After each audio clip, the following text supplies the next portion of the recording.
Monolith software architectures are making a surprising comeback. Yes, you heard that right. In the ever-evolving world of software development, it seems we've come full circle.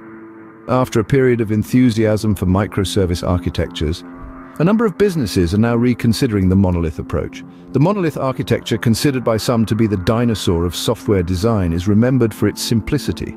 A monolithic application is a unified model with interconnected and interdependent components. The advantage? Everything is in one place, making it easier to understand, test, and deploy. But as with any approach, it has its drawbacks. Monoliths can be inflexible, and scalability can be a challenge. Imagine trying to move a massive boulder uphill. That's what scaling a monolith can feel like.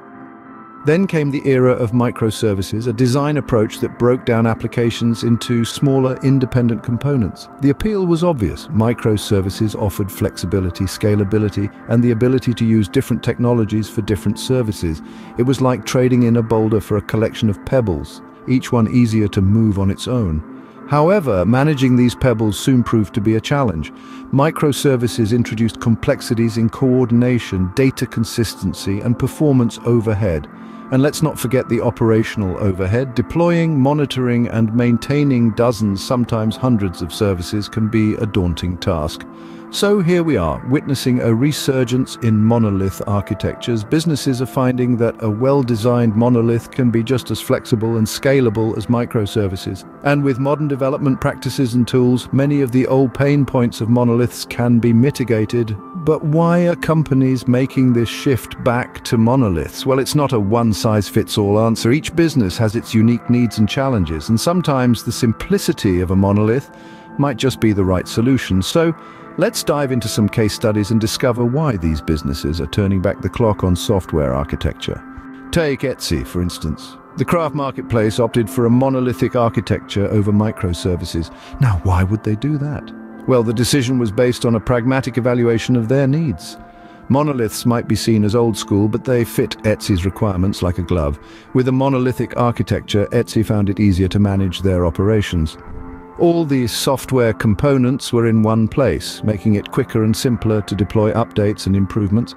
The seamless integration between different parts of the system also meant fewer complexities to deal with. But the benefits didn't stop there. The monolith system helped Etsy reduce the overhead that comes with managing multiple services. It also proved to be more cost-effective as resources were used more efficiently. Etsy's experience shows that monoliths can still be a viable choice, even in the world of DevOps. Etsy is just one of many companies that have found success with monoliths, but let's look at another. Basecamp, a popular project management tool, also stands by the monolithic approach. This decision wasn't made lightly. Basecamp's team found that a monolithic structure offered a simplicity that was hard to beat. It streamlined their product development process, allowing them to focus on creating a user-friendly interface and implementing features that truly matter to their customers. The monolithic architecture didn't constrain them, as some might think, but rather it provided a solid foundation. It eliminated the complexities and overhead of managing microservices, and it made the software easier to test and debug.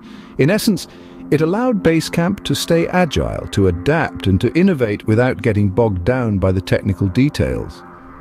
The advantages Basecamp gained from this approach are clear: faster development cycles, improved reliability, and a more focused team.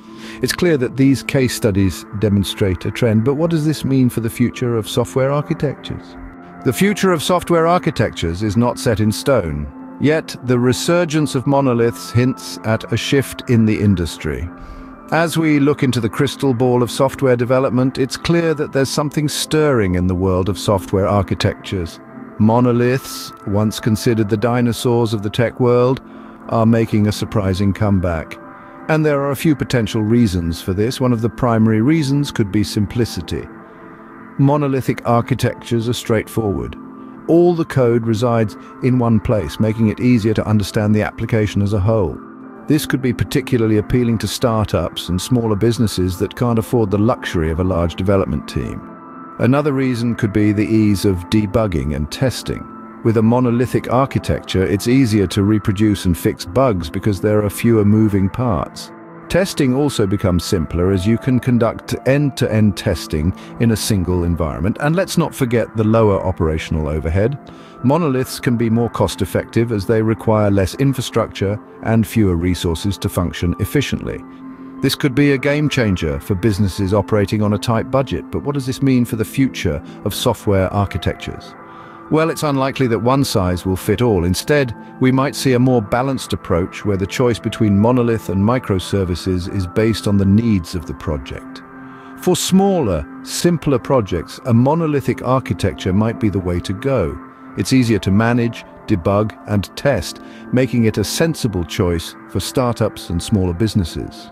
On the other hand, for larger, more complex projects, microservices might still be the preferred choice. They offer scalability, flexibility, and the ability to use different technologies for different services. In the end, the choice between monolith and microservices will depend on the specific requirements and constraints of each project. But for now, it seems the monolith is here to stay. Monoliths have been around for a long time, and they're not going away anytime soon. This statement, as we've explored today, holds a significant truth in the realm of software development. Let's take a moment to look back at what we've discussed. We've delved into the world of monolith software architectures, exploring their potential comeback in the tech industry.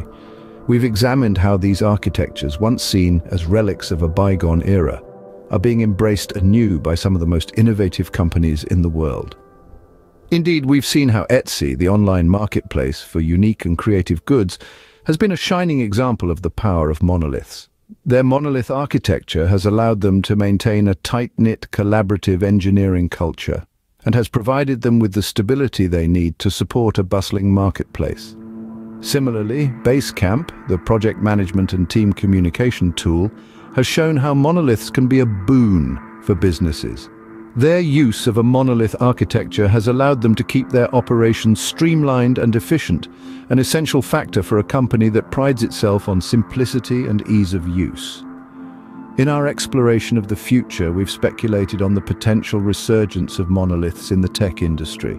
We've pondered the idea that as the tech landscape becomes more and more complex, the simplicity and stability offered by monoliths may become increasingly appealing to businesses. But let's not forget that the choice between monoliths and microservices, or indeed any other type of architecture, is not a one-size-fits-all decision. It's a decision that should be made based on the specific needs and circumstances of each business. Monoliths, despite their potential benefits, may not be the best choice for every business. The resurgence of monoliths is a reminder that in the world of software development, sometimes the old ways can still be the best ways. And while the future of software development may be uncertain, one thing is for sure: monoliths will continue to play a significant role in shaping it.